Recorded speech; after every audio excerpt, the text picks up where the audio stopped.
Gail Slater is the Assistant Attorney General for the Department of Justice's Antitrust Division. That may seem like a boring title and boring work to you, but Gail Slater really finds herself at the middle of an ideological battle on the right. Not only is Gail Slater in an enormously powerful position, but it's one that is truly in the midst of this swirling fight on the right about the fusionist coalition that long was used to describe the Republican Party, the conservative movement during the Cold War, bringing together, as it was articulated in the Sharon Statement in 1960, neoconservatives, social conservatives, and fiscal conservatives, or economic libertarians. And, the last 10 years have put the fusionist coalition, those three legs of the stool, under a massive stress test. Now, Slater finds herself under pressures from all sides as she looks to do the work of the Assistant Attorney General in the Department of Justice's Antitrust Division. You may actually be familiar with the name Lina Khan. You may be familiar with the name Jonathan Cantor, who is Slater's predecessor in this role. Why have those become such high-profile names? Well, it's because consolidation is increasingly a hot-button issue in the culture war. It's not just sort of relegated to the side of economic debates anymore. It's seen as something that the right was increasingly aligned with the left in realizing there's a sort of class battle playing out in antitrust and a cultural battle playing out in antitrust. And this is the world that Gail Slater stepped into when she was confirmed in March. Now, my colleague Sohrab Ahmari over on the Unheard website has done incredible reporting on what's been happening behind the scenes over at the DOJ's antitrust division. It's some fascinating stuff, and it's some really controversial stuff. So I encourage you to read those stories in full. I am going to, of course, ask Slater about them over the course of this interview, about the pressures that are coming from both directions, about how she's thinking of technology as a mother, about how she sees the American economy as an immigrant. We're going to get into all of that. So before we bring in Gail Slater, as a reminder, please subscribe over at undercurrents.tv for the full premium experience of the show. Make sure to subscribe on YouTube and wherever you get your podcasts. Now, without further ado, here's Gail Slater. Hey, thanks for having me. Yeah, I'm really excited to have you. There was a huge ruling. We can sort of start with the news and then go even deeper into some big picture questions. So there was that huge ruling in the Google case just days ago, and in response, you wrote on X, "We are now weighing our options and thinking through whether the ordered relief goes far enough in serving that goal." So I just wanted to start by asking, in this case, what options are you weighing right now, and why not claim total victory? So we would never claim total victory because we're antitrust nerds and everything's nuanced in our world. But Amazing. we listen, we got the opinion we got. We also have another Google case that's pending in a whole other court before a whole other judge. And so we're looking at these two things in tandem. But on the case that you referenced, Emily, that's the Google search case, which was here in DC. It was a case that was filed in 2020 by the Trump administration. Antitrust takes a while to work its way through the court system, and technology cases, that can be a challenge because technology moves faster than the pace of government. But so we're looking at a case now that's in what we call the remedies phase in Google search. And what the judge did is, in his opinion, is hand down a couple of remedies. Wasn't everything we asked for. We'd asked for remedies including the divestiture of Google Chrome, which is a big old browser. You're all familiar with it. But he gave us other remedies short of that. And they're quite novel, some of them. They're very much based on this idea that in order to achieve anything on the internet and be successful, you need to have data. So data is like the oil that the internet runs on. And you need to have data at scale to be successful as a company, particularly an online search engine like Google. And so the judge looked at that. He bought into that idea in his decision. And he said, we're going to free up some data. We're going to give Americans back their data. And how we're going to do that is we're going to put it in the hands of competitors to Google on that search. And they're going to be able to use that data to build their own successful competitors to Google. And that includes not only names like Bing, Microsoft, potentially, but also AI competitors who looking to the future. And the net of the result of that is that the front door to the internet used to be controlled by Google. And now we're seeing competitors in with a fighting chance at having their hats on the door too.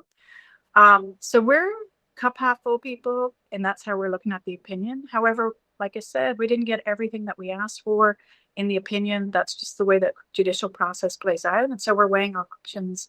As I'm thinking is Google, because they're going to be wanting to read the opinion carefully, just like we are.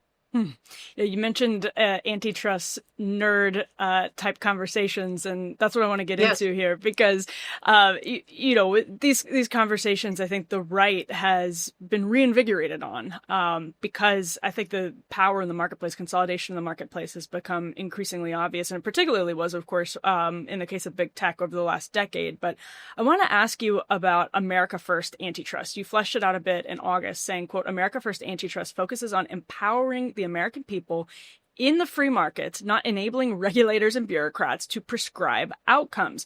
We are unleashing the new American golden age through antitrust enforcement that removes barriers to innovation and opportunity and limits regulatory burdens on free competition. You said in a recent video talking about how you're all thinking about mergers. In a nutshell, our philosophy is if your deal raises issues, we will take a look. Otherwise, we will get out of the way. So I wanted to ask what kind of balance you're trying to strike and how America First Antitrust is or maybe is not different from conservatism, which is obviously a reference to Lina Khan under Joe Biden, who Steve Bannon and some others on the right have embraced. Is there daylight between America First Antitrust and conservatism? Sure. And there's so much nomenclature right there, right? So you're right to ask questions, but I think you got the balance about right, which is there are things that we care about as America First antitrust enforcers, but where we don't see antitrust violations, we're going to get the hell out of the way, okay? And we don't want to be regulators. And so to zoom out from that, we love free markets. We're capitalists. We respect deal makers. Our president is a deal maker, after all. And so we want to see deal making freed up in the economy. Most deals are benign. So we'll just stick with mergers for a minute, because that's a big chunk of what we do here at the division. They're not problematic under the antitrust laws. So we don't want to waste time looking at those, nickel and diming them. And so what we've done is tighten up our process. We've given ourselves less time to look at deals up front. If a deal is benign, we're just going to say, okay, we're going to get out of the way. However, if we file a problem with the deal under the antitrust laws, we're going to be the cop on the beat, and we're going to step in and enforce the law. So that's kind of it in a nutshell as it relates to mergers. You also mentioned big tech. The president nominated me. He said, go forth and look at big tech. And that was the front and center, what was in that announcement on Truth Social back on December 4th of last year, a date I remember quite well. And he spoke at some length about big tech. And so we're following through on the Google search case, which was filed in his first term. We have some other cases in the hopper. We will settle cases where we think there are reasonable settlements to be had, but we'll be fearless in moving forward where we see antitrust violations. Another aspect to it is, again, harkening back to the America First mantra overall, is we're looking at cases in the antitrust realm where we can have the most impact for the most number of Americans, right? And so a lot of those cases involve consumer-facing markets. We recently entered into a settlement in a real estate case against one of the biggest landlords in the country. And that involved both technology as well as the use of technology to create higher prices in rental markets. That's a real cost of living concern, especially for millennials like yourself. You spend about a third of your monthly income on your rent if you're not an owner, right? And so that's a big deal market for us too. And so we're very focused on those consumer-facing markets where we can have a high impact for the most number of Americans. And there's more to it than that, but those are some of the aspects of what we're looking to do with our agenda, with our time to watch. And that leads me to another kind of nerdy antitrust question, which is just more specific. Do you expect to bring a merger challenge through a full trial this year? I mean, I know it's already August or September. Gosh, well, you never say never. Again, part of what we do is predict the future. It's not always easy. And I think when you look at the judge in the recent Google case, he fessed up to it, to similar constraints. So we can't talk about pending matters, obviously. So kind of have to dodge that question. But we are here to enforce the antitrust laws. This part is true. And it turns out, to quote our dear friend Rachel Bovard, who I know was recently on your show, we can just do things too, right? So. Isn't that great? For you. It's amazing that it took her pointing that out and many others pointing that out over the last 10 years to kind of wake everyone up. Right. That's right. You know, actually, one of those people that we also know is Mark Metter over at the FTC, who wrote a fascinating white paper recently. And I wanted to ask you about this quote from it. He said, shifting our antitrust enforcement mindset, and he means people on the right, from one concerned about over-deterrence to one more concerned about under-deterrence provides another neutral principle. And so that shift from being concerned about over-deterrence to under-deterrence, do you say that would you say that describes your approach? What do you make of that point from Mark?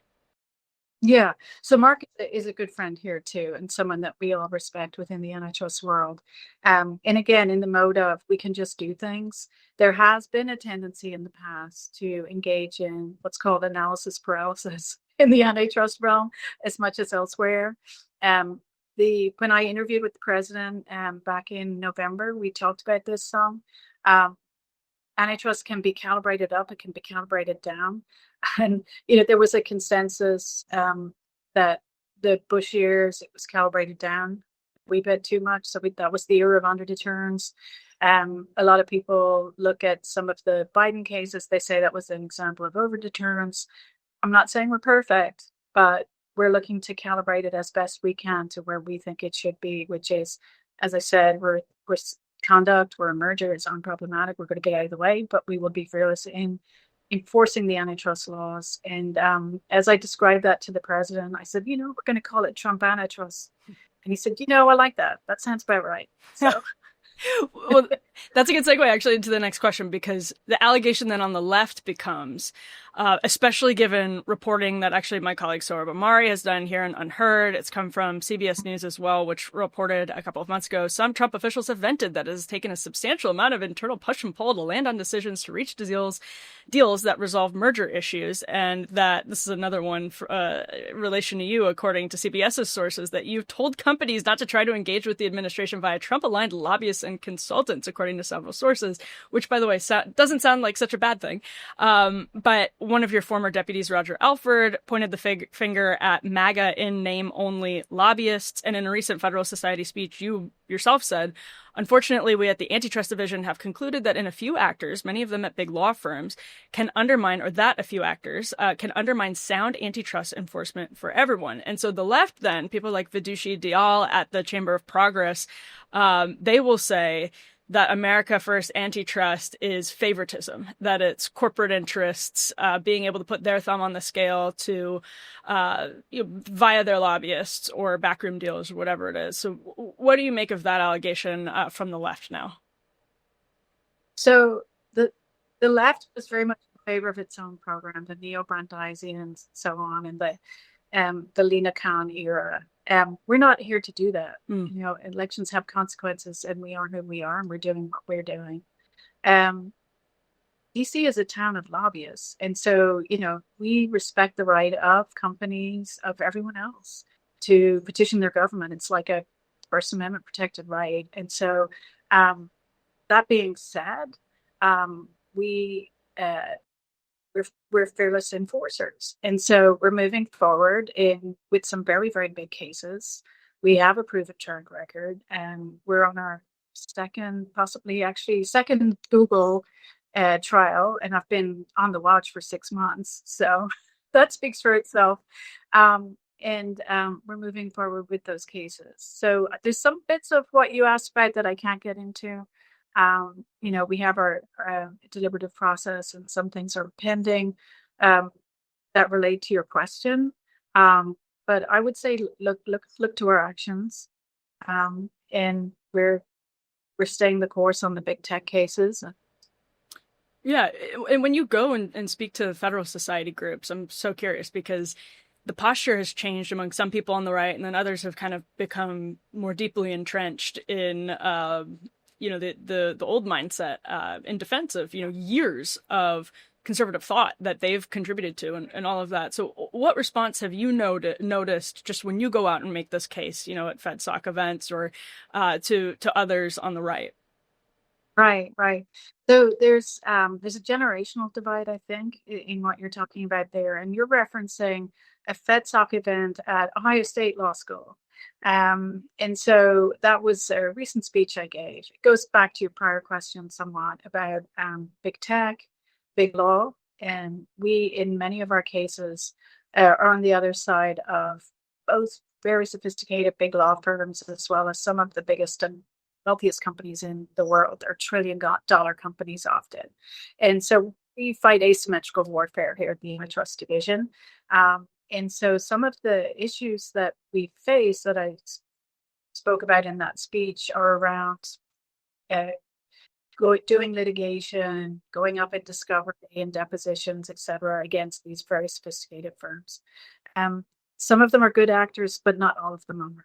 And in the big tech cases, they've been called out by judges, both as lawyers as well as companies, for engaging in bad tactics in litigation and discovery in our cases, as well as against other companies in private antitrust litigation. And so with the FedSoc crowd, it's very interesting. Generationally, a lot of younger people are saying, we need to do things. We need to follow Rachel Bovart's advice. And that means enforce the antitrust laws. Some markets in our economy are highly concentrated, and one way to deal with that is through a robust antitrust enforcement. And so they're very supportive of our agenda and our program as it relates to big tech in particular. So that's what that speech was about. And it's also something that I think goes to not just a generational divide, but also to a divide between traditional and new media, of which you are a part. And one thing that we hear routinely from conservative voices on the right who rely on big tech for distribution, for example, is that they live in fear of deplatforming, because they have only so many platforms they can go to for distribution. And so it also applies to their search ranks, to their visibility, their findability online. And it also goes to how smaller independent media companies who are not the traditional mainstream media can monetize their content, right? So that's the Google ad tech case that I talked about a little bit ago. So that's something that's, I know, very front of mind for millennials like yourself and others who are out there podcasting, looking to these platforms for distribution. Please make sure to subscribe over at undercurrents.tv. Subscribe wherever you're getting your podcasts, and of course over on YouTube as well. We're almost at 100,000 subscribers, so help us hit that number if you aren't subscribed yet. We'll see you back here with more Undercurrents soon.